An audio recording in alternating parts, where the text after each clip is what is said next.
You know, Republicans this time around, they said they were going to change. They said they were going to save us money. They said they were going to shrink the size of government. But at the end of the day, spenders going to spend. Tell us what all, I think it's 4 different appropriations pieces that they want to tack onto this, and it's a lot of money. Yeah, I mean, the shutdown, like you said, just ended a week ago, which was good news, obviously. But now they've started to pivot to the annual spending bills, which they were supposed to have done before October.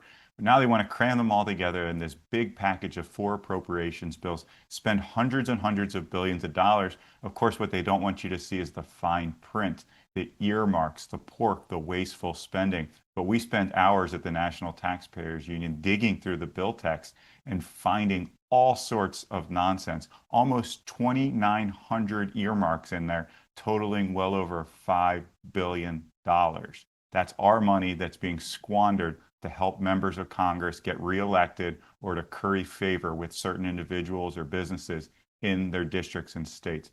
Huge amount of waste needs to go, absolutely. All right, Brandon, give me some that'll really make me mad. I want to go to dinner angry tonight. Give me some real wasteful earmarks, will you? Yeah, there's so much in there. I mean, there's $1 million that is going to the Atlanta Braves Foundation. I don't know if you like the Atlanta Braves or not, but guess what? That team is chock full of millionaires and owned by billionaires. They do not need $1 million of taxpayer money. We're also giving $1 million for oyster research in Mississippi. And if that's not enough, we're giving another $1 million to oyster research in Alabama, right next door. I don't think the oysters know which state they reside in, but either way, they're getting showered with pork barrel spending.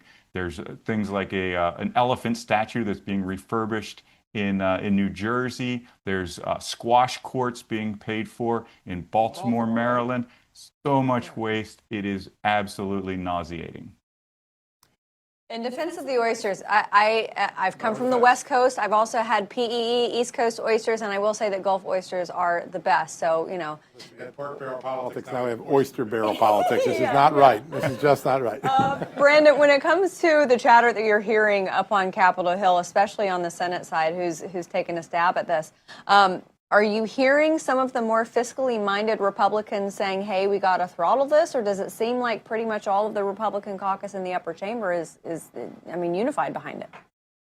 No, I think fortunately a lot of the fiscal conservatives are up in arms about this bill. There's a lot of what they call holds, that is a procedural method to slow down the bill, that are being placed by senators like Mike Lee, very conservative member, of course, out of Utah, Joni Ernst, who hates government waste and has done a really good job throughout her career in trying to limit the number of earmarks. So a number of conservatives have stood up and said, no, we can't go back to the bad old ways of wasting taxpayer dollars, especially at a time when our nation is $38 trillion in debt and counting. So thank goodness for those members standing up. Hopefully they will help to scrape out as many of these earmarks as possible, and we can proceed with more fiscally responsible legislation.